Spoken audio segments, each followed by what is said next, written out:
diggers appear, and ain't no wannabes here with some not so nice advice for your writing career. To be clear, no punches will be pulled, but the punch may be spiked how they like before they get on the mic. To my left, we got the mighty Mer Lafferty, and if I piss her off, believe me, she'll come after me. And her co-host, Matt Evan Wallace, on the right. Yes, she may be half as hype as she can take him in a fight. So settle in, folks, buckle in and boot up. Time to meddle in a way to make your writer shut up. It's hard work, but the perk is that it's fun and exciting. Facebook will still be there when you're done writing. Ditch Diggers!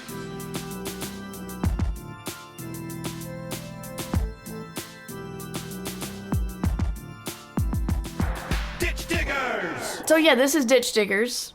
We stream... In theory, we stream every Monday at noon, and we talk about the business of writing.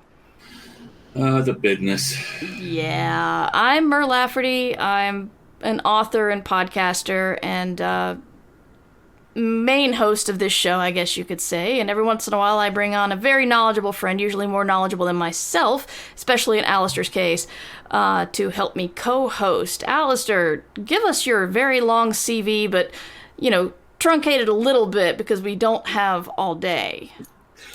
Thank you. You're very kind. I do a lot of stuff. I co-own Escape Artist Podcasts, where Mer is one of our amazing editors on Escape Pod. I co-own it with my partner, Margaret Cannon. We produce 5 shows: Escape Pod, Pseudopod, Podcastle, Cast of Wonders, and Cats Cast. Clues as to what genres they do are all in the names.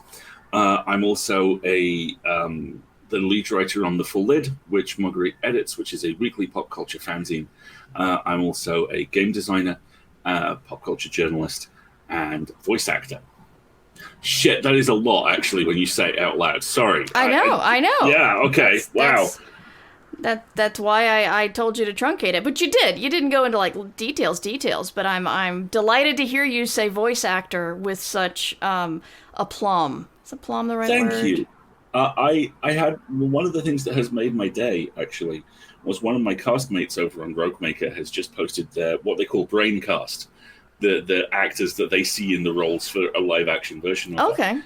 And the character I play over there, Malachi Tessera, who is a flight attendant and an actual marshmallow, they have Braincast as Rahul Kohli. And as Rahul Kohli is officially one of the people I would like to be when I grow up, I take that as a huge compliment. A real marshmallow? No, but he is okay. lovely.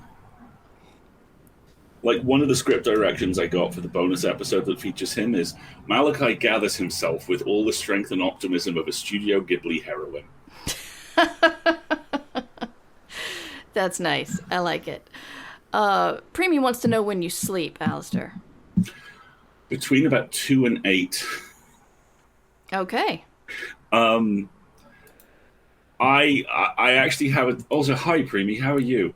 I have a slightly unusual sleep schedule because I was diagnosed with sleep apnea a couple of years ago now, and it was sufficiently bad that I had the level below the level where they don't let you operate machinery.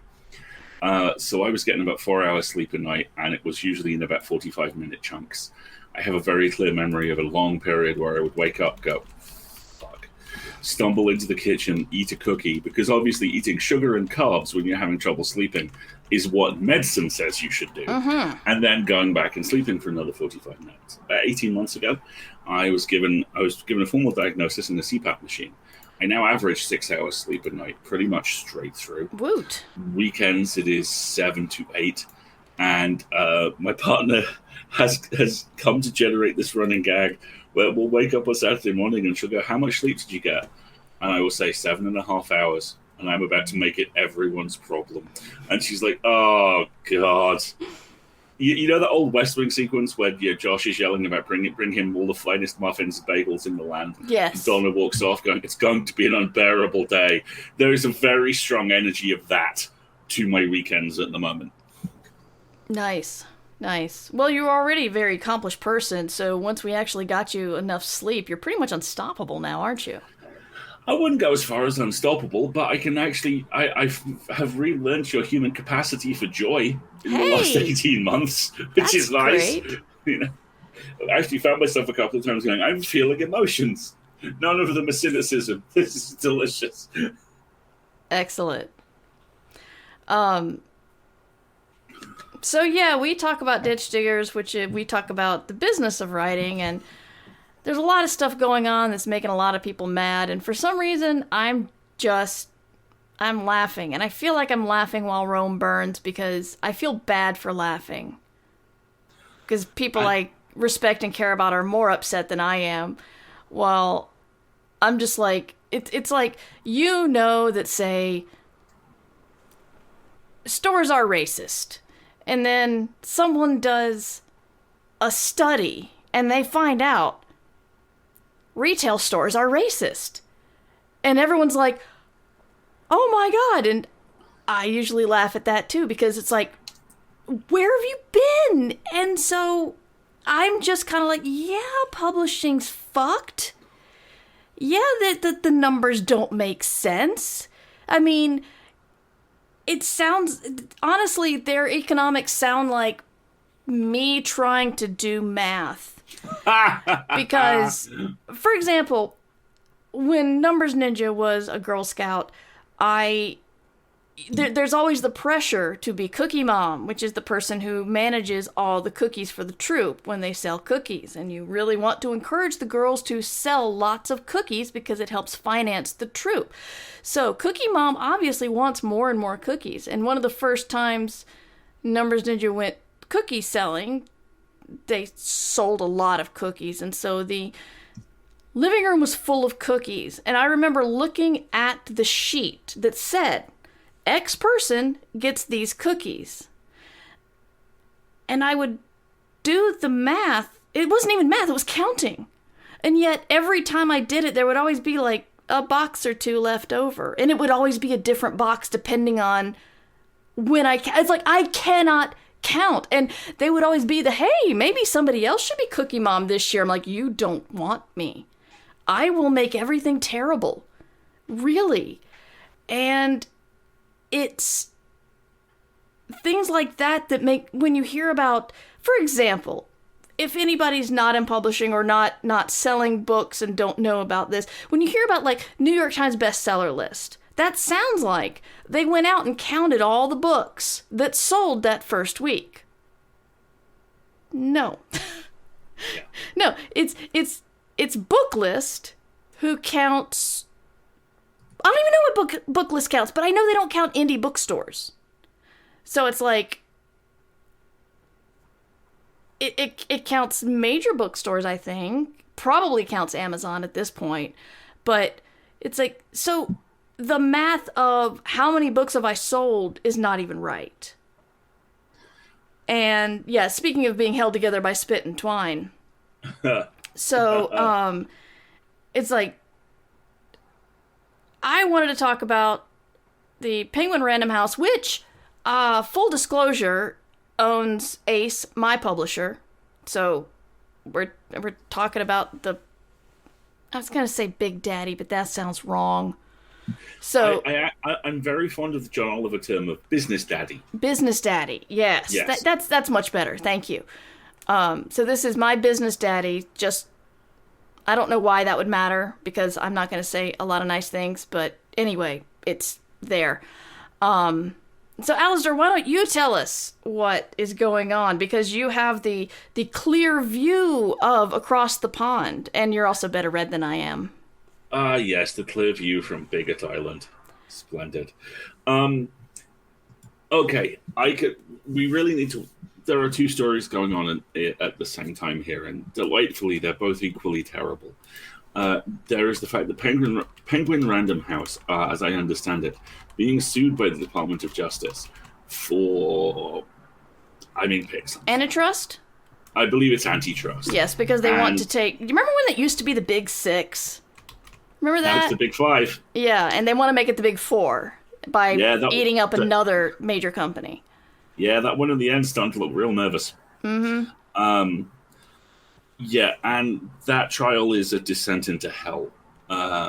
We've got a couple of Twitter threads from it, and it's very, very clear, and this speaks to what Mo was talking about earlier, that all the things that you expect, all the kind of, well, obviously things are the system is skewed in favor of rich white guys who've already got 35 books under them. Yeah, it absolutely is. Yeah. The soundbite, which has got a lot of play, and there was some there's a very good analysis of this by Sherry Priest, was Tim Penguin Random House. I don't know his name, and frankly, he doesn't deserve to take up that neuron. Straight-facedly saying, well, $100,000 isn't that much of an advance. And justifiably, 98% of every author on Earth went, I'm sorry? See, this is where I laughed, because I wanted to call my agent and go, great, next advance is a small one. Go for that. Yes. Tell them we want a small advance for my next book. Nerd just wants $100,000 and a pony.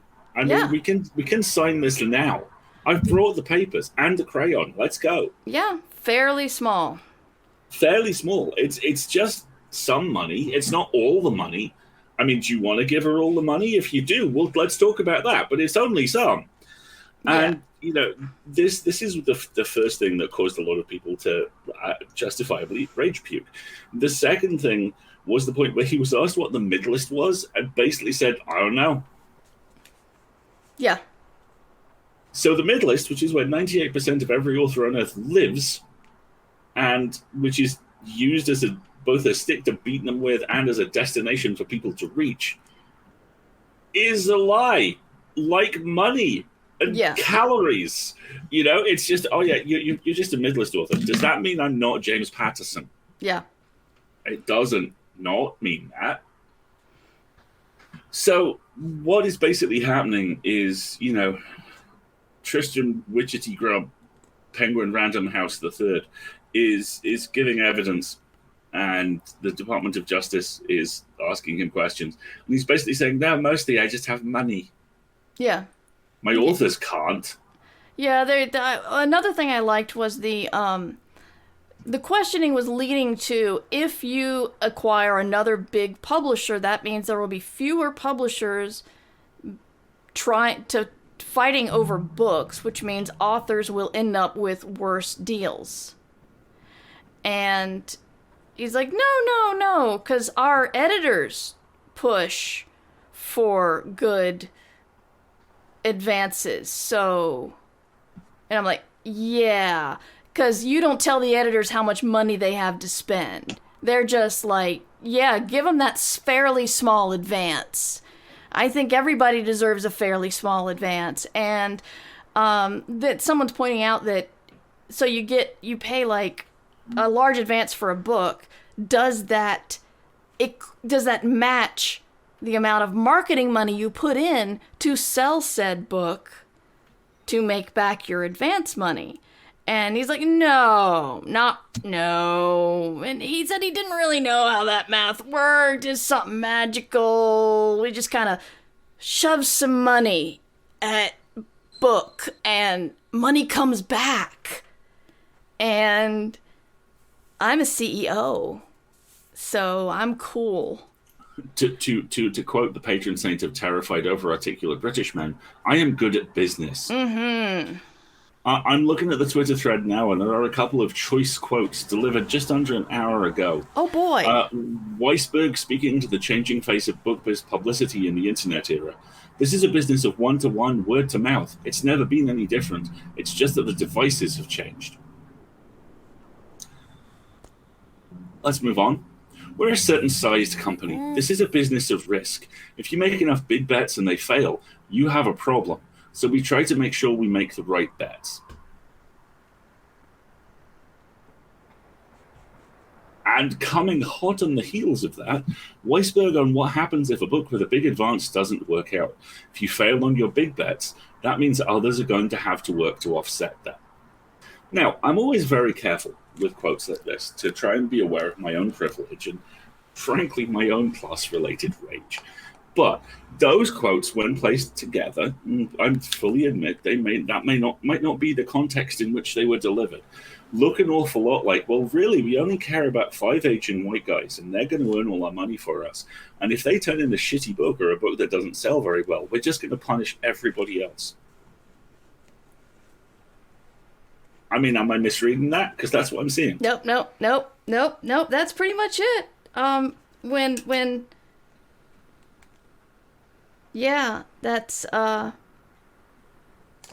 Oh, also, just to follow up on all of that, apparently the Brandon Sanderson Kickstarter has been a constant presence across this case so far. Oh, good, because that is indicative of what we all can do.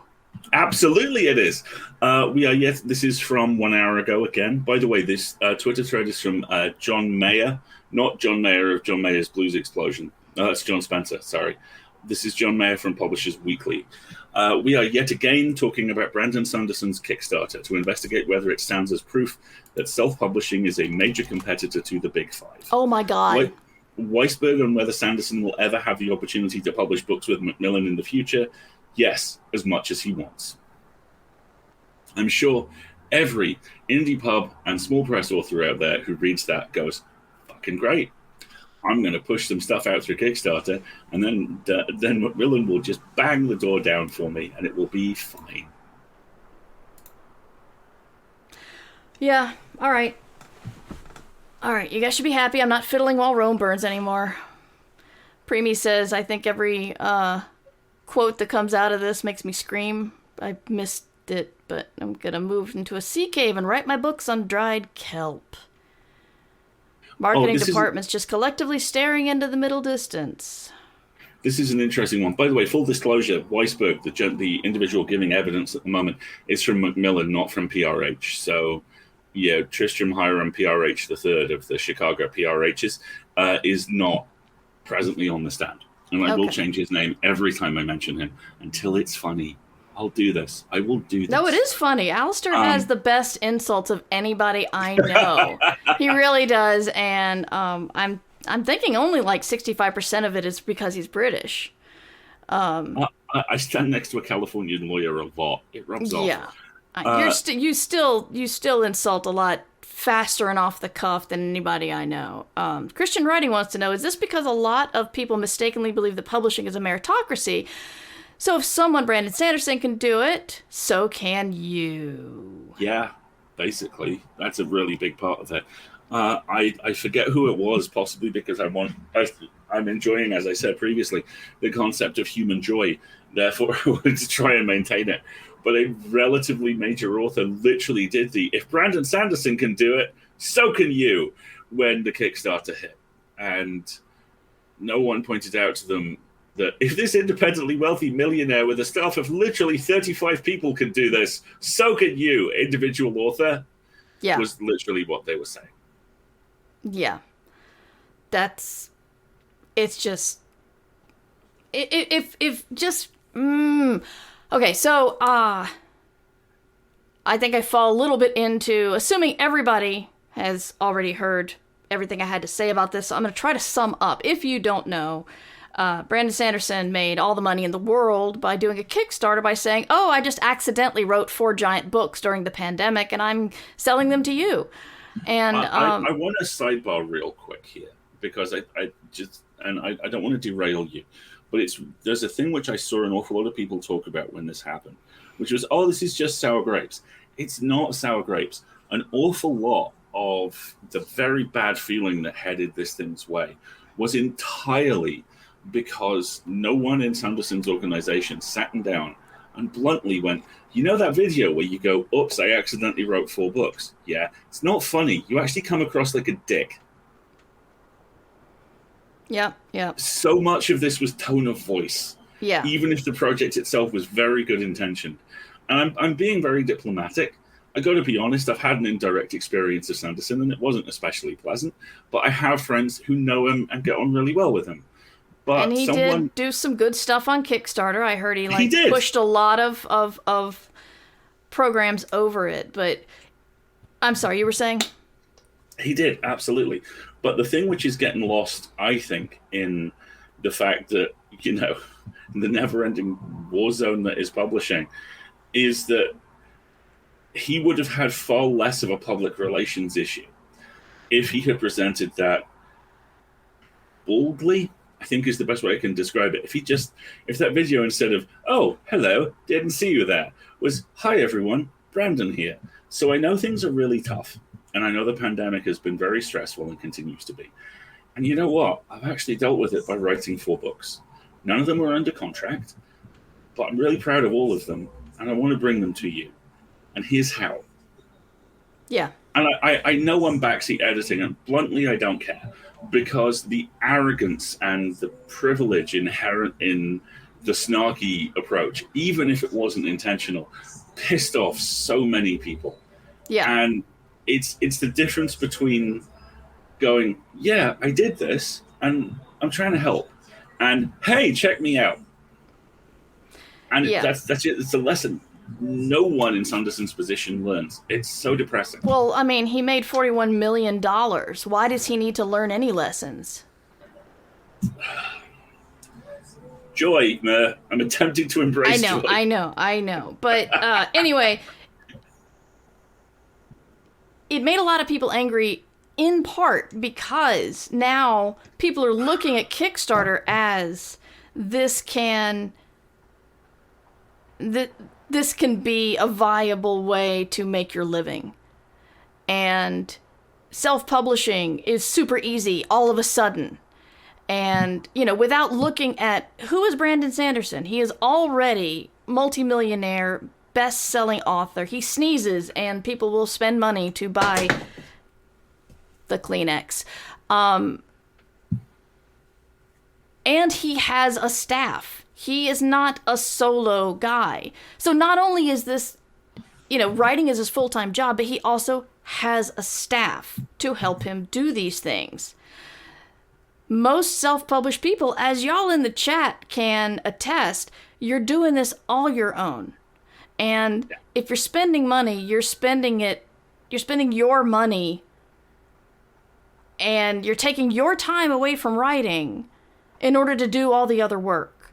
Most of you have other jobs and or families to deal with.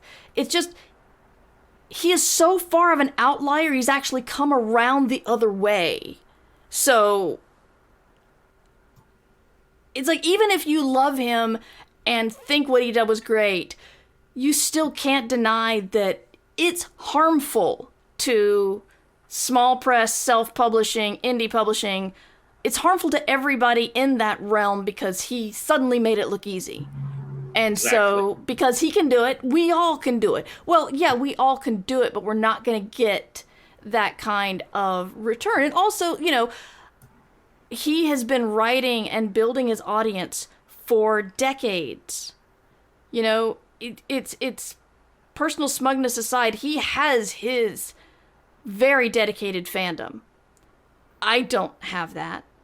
And I don't know anybody else who does, except for people like Stephen King, who I think self-published something in the mid-2000s and got mad that he didn't get the return he wanted. I could be And who also recently took the stand at this very trial. Oh shit, what did he say? I'm looking it up for you now.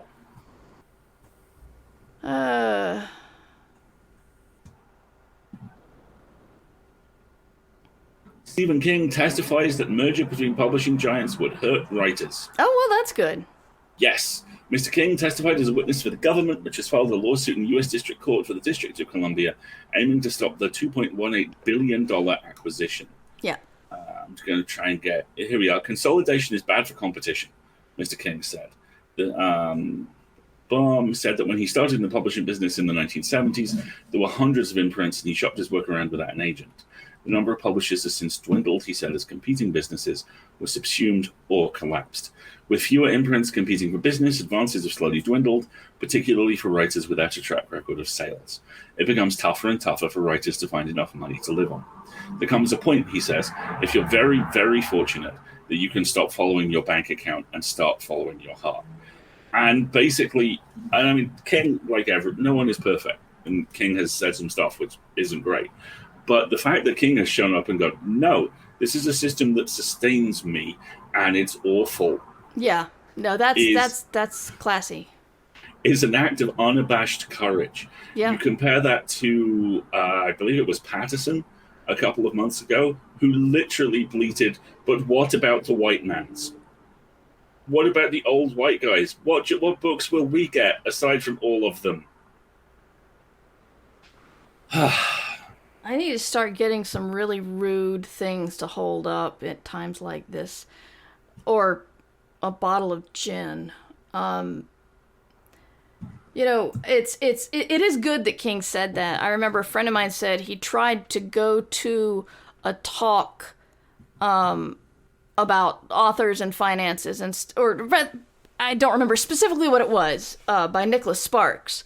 And the talk turned to finances, and he led with, well, when you make your first million. Yeah. Oh, yeah. I've had a version of that.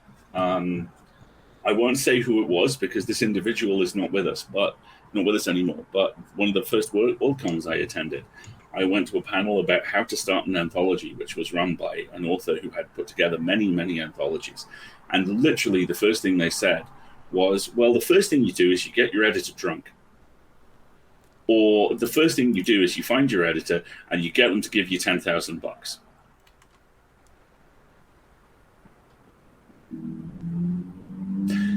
And yeah, the rest of it was about that useful.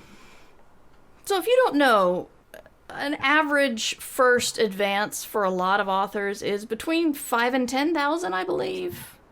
Yeah. And that's from one of the big 5, 4, whatever the hell they are now. Indies, much smaller, if anything.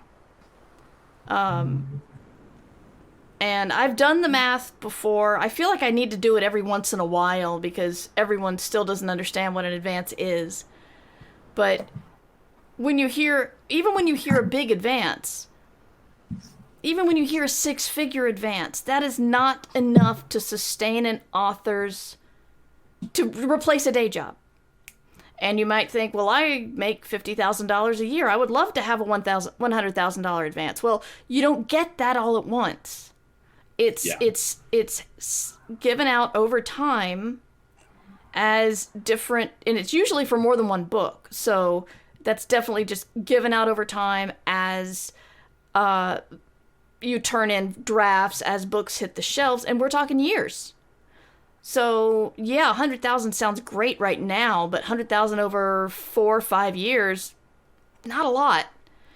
And exactly. Also, it's not 100,000 because your agent gets 15, and then the government gets, the government loves freelancers, so the government's going to get like 35 or 40%. The agent gets 15. You can just see that number going down and down and down. So I can actually give you the first example of when the logic for this really started to sink in. It was a couple of years ago when Scalzi got his massive, 14-book deal at Tor? Something like that, yeah. Yeah, which is, that is unprecedented, however you cut it. And cards on the table, a lot of how Scalzi presents himself, not the guy, how he presents himself, vastly annoys me. I think that there's a lot of that which I look at and go, that works for you. That's how you get through the internet. That frustrates me. I respect what you're doing. Off you go. But one of the posts that he did that really cut through that for me was when, he started taking flack about the size of the advance. And he did the near impossible thing of being a independently wealthy, rich white dude who went, I absolutely hear why you think this is bad. And on the surface, it does look like it's bad. Here's how this is going to break down for me. And it kicked out to something like a slightly above average wage.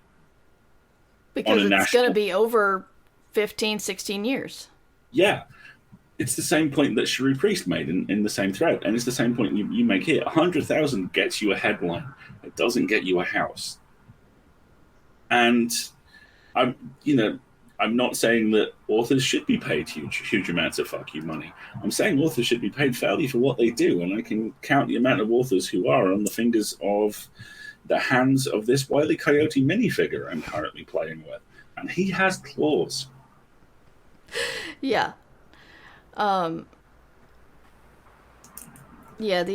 advances are not. I believe if you're making money as an author, you make money as your book when you earn out and you get a couple of books under your belt and those books keep selling. That Absolutely. when you get your royalties, when you sell your foreign rights, that's magic money. Yep. When the foreign rights for 6 Weeks was hot, one time they sold the rights to a translation, made the deal, and got the money to me before ever telling me that I love that. Yeah, and it's like, and again, foreign rights, not a lot of money, but it's, having $4,000 drop into your account, that's fucking amazing. It's like, wow, where'd this come from? Excuse me, I mean, not want to lick a gift horse in the mouth, but if it is a mistake and you're going to take it away from me, I better not earmark it for anything, so please tell me where this came from. And they're like, oh, you sold Hungarian rights, I guess they pay up really fast. I mean, that's where income money comes from, is foreign rights, film and TV rights, backlist sales, and Preemie sold Catalan rights. Congratulations, Preemie. Oh, that's badass. Good job, buddy. Yeah, we've all pulled that bank error card of Monopoly, exactly. So, advances are great. Don't get me wrong, and it's an ego hit when your advances go down. I've never said this before, but I think I'm probably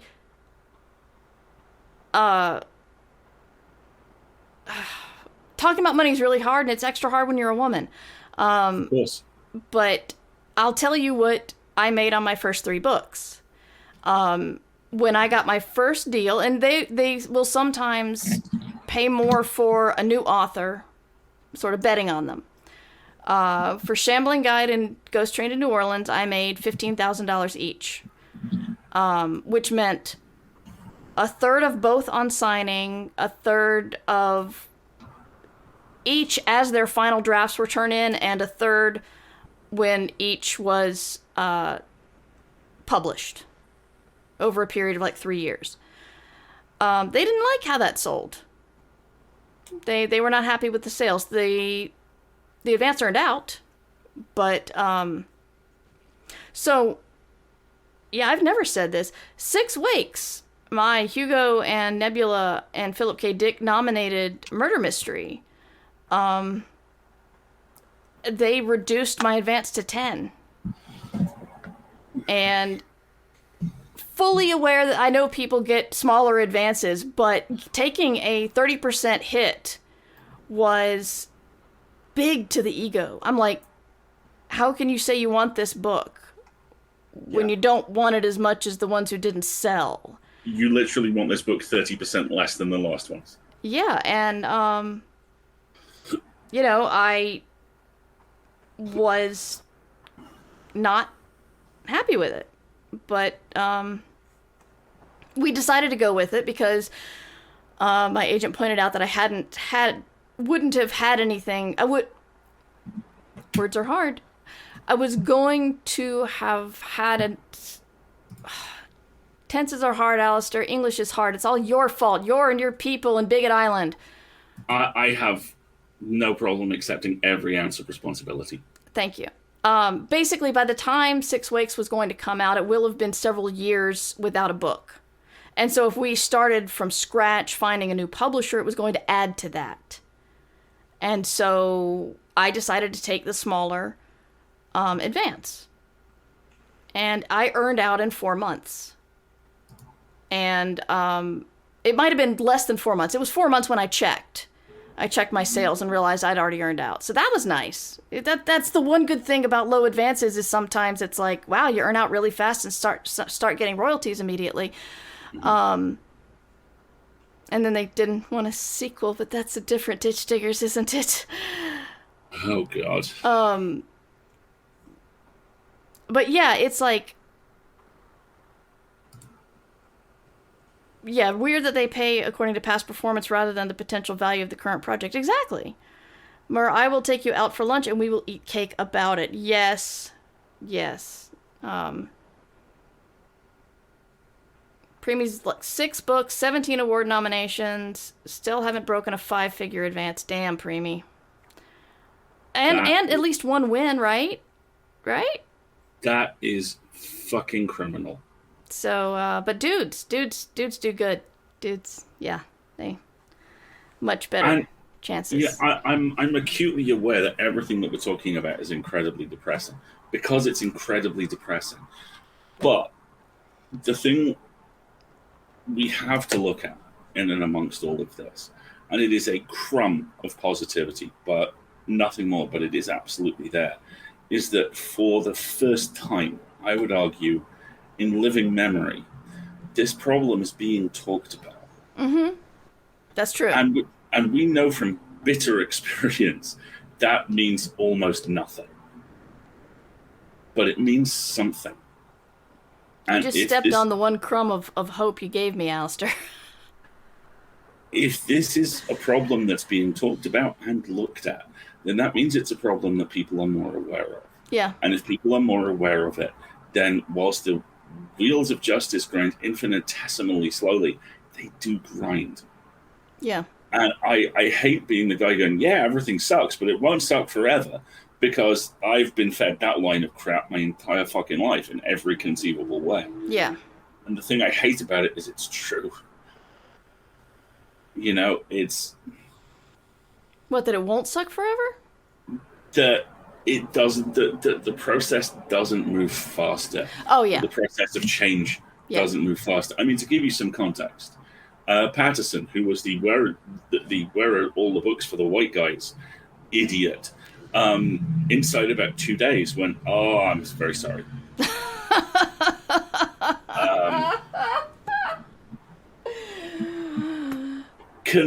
Conversely, wow.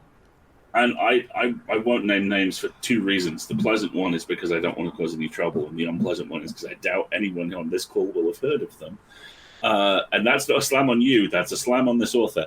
The author who very publicly threw his toys at the pram about 6 months ago because he was told his presence, he hadn't made it onto any panels at a con. And he went full, this is ridiculous, this isn't how things used to be, pronoun jokes. Pronoun jokes? Oh, yeah, he went full, what are these kids doing these days with their pronouns and their hippity-hop music? And was followed several months later by a prominent UK horror editor. A formerly prominent UK horror editor doing the exact same thing and calling out the non-binary staff member of WorldCon, who emailed him and very politely said that unfortunately there wasn't the panels which he had asked for had been full, but they thanked him very much for their time. He kicked off about this. Wow. And, the same usual 5 people, none of them under the age of 50, with apologies to anyone on this call who knows nice people over 50, like I do, all did their British version of, tell him, Steve Dave, and then when a couple of people went, the fuck are you doing? He literally said, it's just a joke. No, it's not. Just you can't do that. I mean, if you want to really derail stuff onto this, you want to talk about the deep-seated psychic damage Ricky fucking Gervais has inflicted on this country. It is the absolute onslaught of crushingly mediocre white men who he has convinced can say awful, awful, hurtful shit and then go, oh, it's just joking. It's just me. And that's how that extrudes down into publishing. And I hate it. I hate all of it. I hate that we have to share this space with these failures of humans, to borrow a line from Aaron Sorkin, who isn't exactly an angel himself, these tiny fractions of men. But infinitesimally slowly, as an industry, we are starting to realize there are massive problems, and infinitesimally slowly, we are starting to address them. Yeah. Yeah. Well, so let's look at action items. What can we do? I have no idea. Alasdair, you're usually good at this. Oh yeah, I have like three or four for you. The first one is going to sound very counterintuitive, and it's this. I learned this because of my parents. I love my parents. They are amazing human beings, and they watch BBC News, 24-hour news channel, 15 hours a day. And I know from bitter experience of actually having been in their house for more than 3 hours at a time, this is a very small country. Even during a period where a lot's happening, like is currently the case, there's 90 minutes of news here any given day. And there's a reasonable chance that at least 5 minutes of it will be sheep lost in field or person wins award. And yet, they endlessly cycle through on this stuff. In terms of action items, what that boils down to is this. Don't be near this stuff all the time. And it is so tempting. It feels compulsory. The example I use, and this is pretty much the only Game of Thrones thing I will ever give house room to, is the idea of the Black Watch. The idea that you always have to be on watch. You always have to be on guard. You don't. Everyone is looking at this stuff. Everyone is dealing with it as it heads towards them. You aren't required on the line all the time. In fact, you are required to not be on the line all the time. Step away. Mute words if you have to. I've done this very recently with UK politics. There was a period, we literally don't have the time in the remaining hours of the day to discuss how awful this situation is. But we are currently in the middle of a leadership campaign in this country for which publicly educated bigot is going to maul us psychologically and physically for the next 4 years. And initially there was 14 people or something in the running for this. And my Twitter timeline got to the point where all the news folks I follow were talking about this, and about 1 person in 3 was retweeting one of these terrible, terrible humans to dunk on them. And I totally understand the catharsis in that. But when it is upwards of 40% of your social media experience, it gets irksome. Yeah. So I muted every single one of the names. I muted their names. I muted 10 Downing Street. I muted a couple of newspapers. And instantly, my Twitter feed dropped from horrifying to simply bad. And I would heartily recommend vigorously and enthusiastically curating your level of engagement as a primary survival tool. So that's the first one. The second one is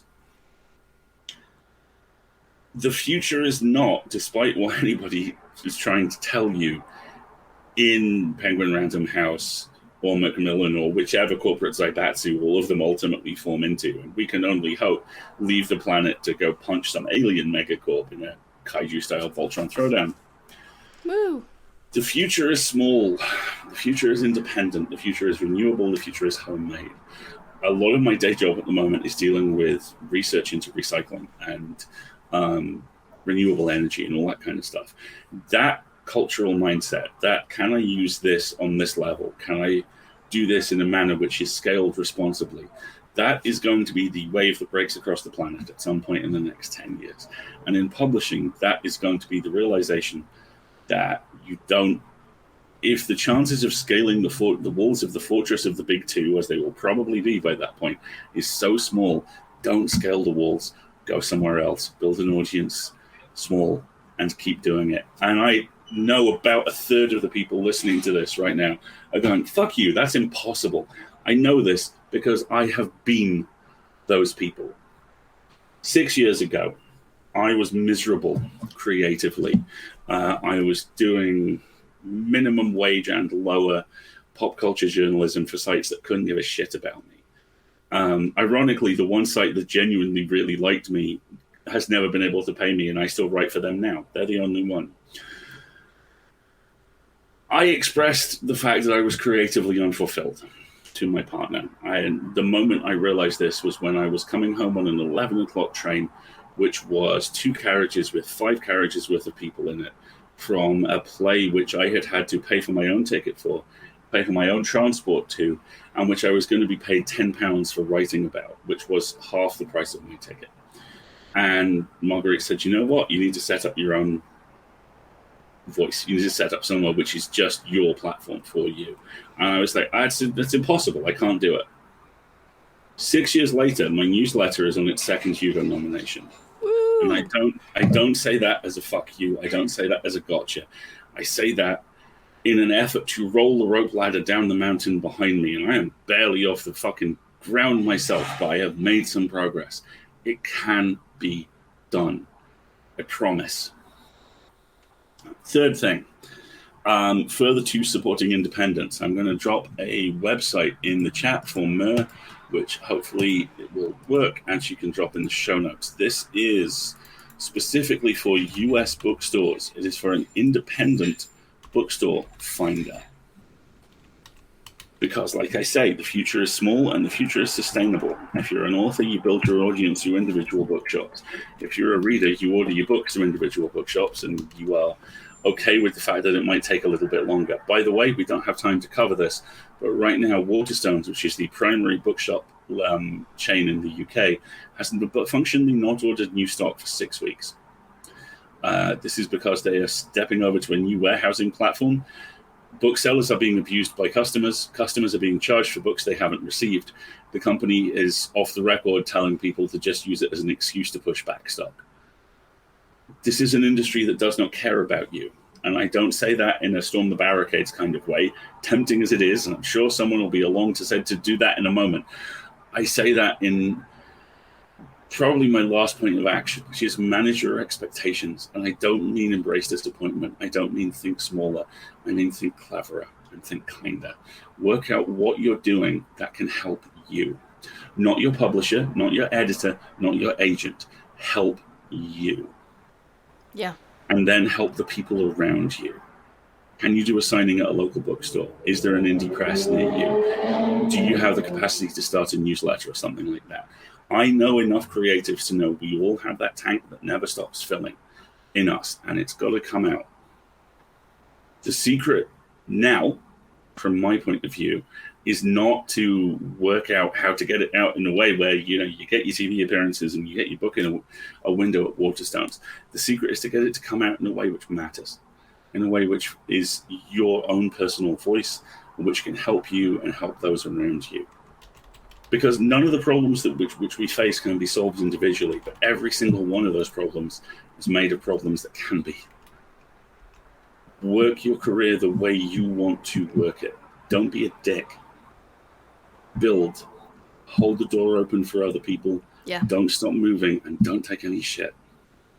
Because no one at the organizational level in this field, and by this field, I mean publishers, magazine publishers, trade press, all of these folks, no one is able to perceive you as an individual.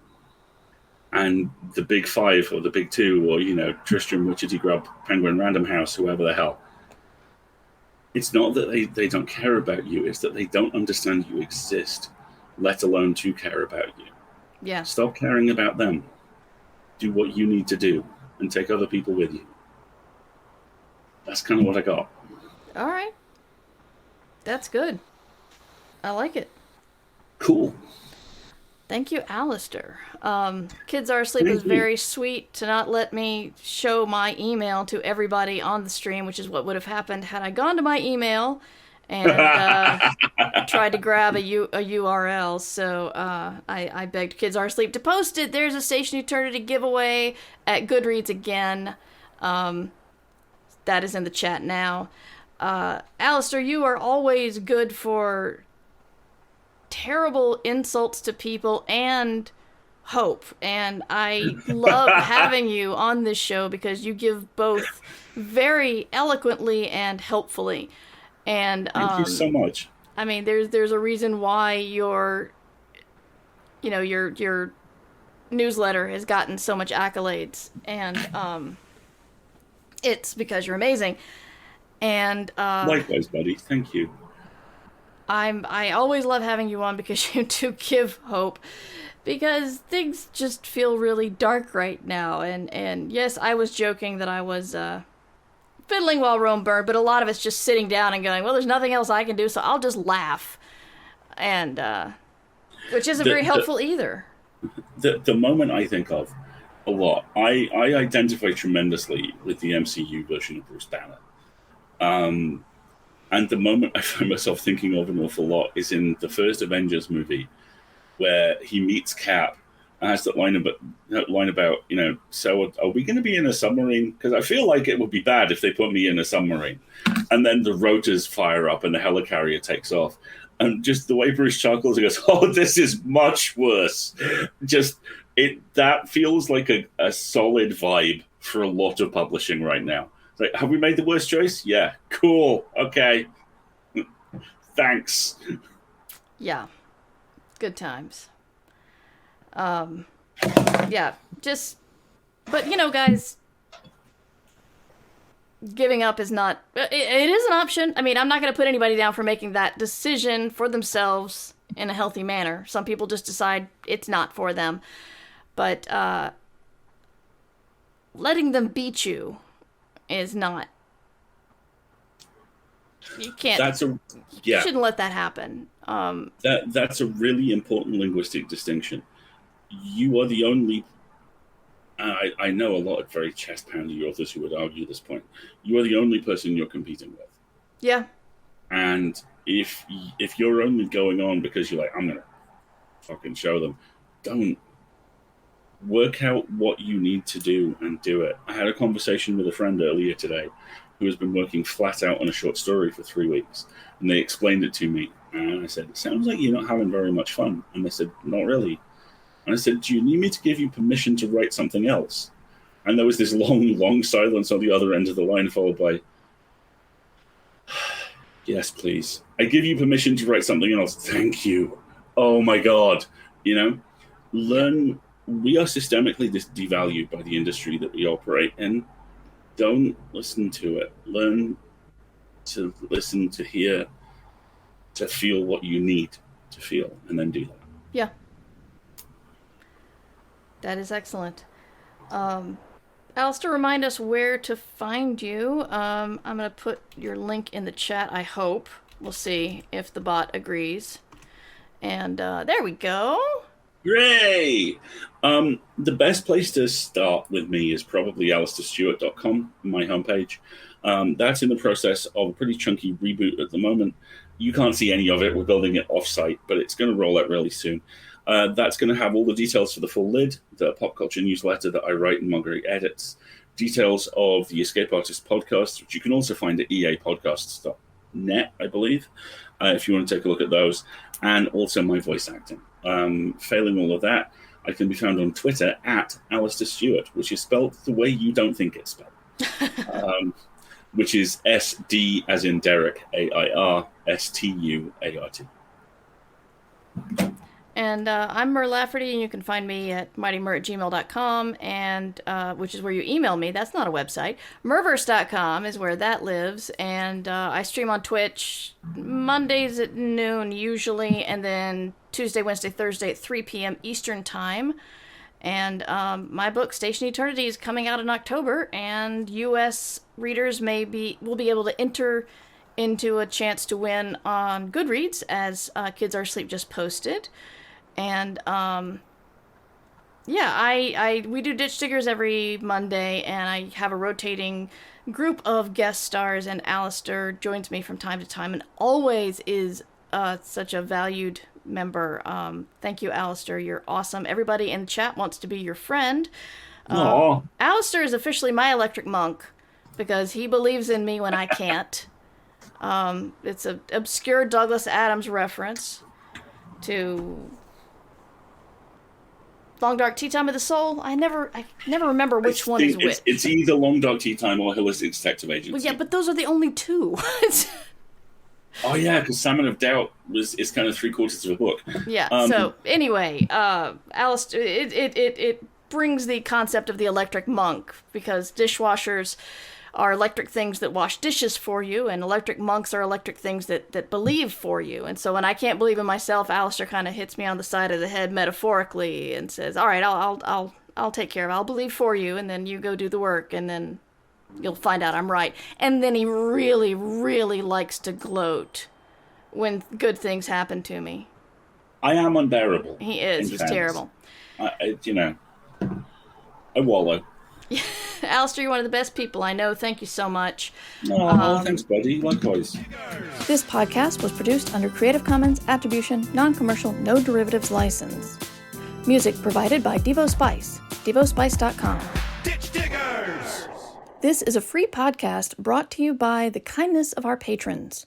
If you would like to also be kind and a patron, go to patreon.com/mightymur.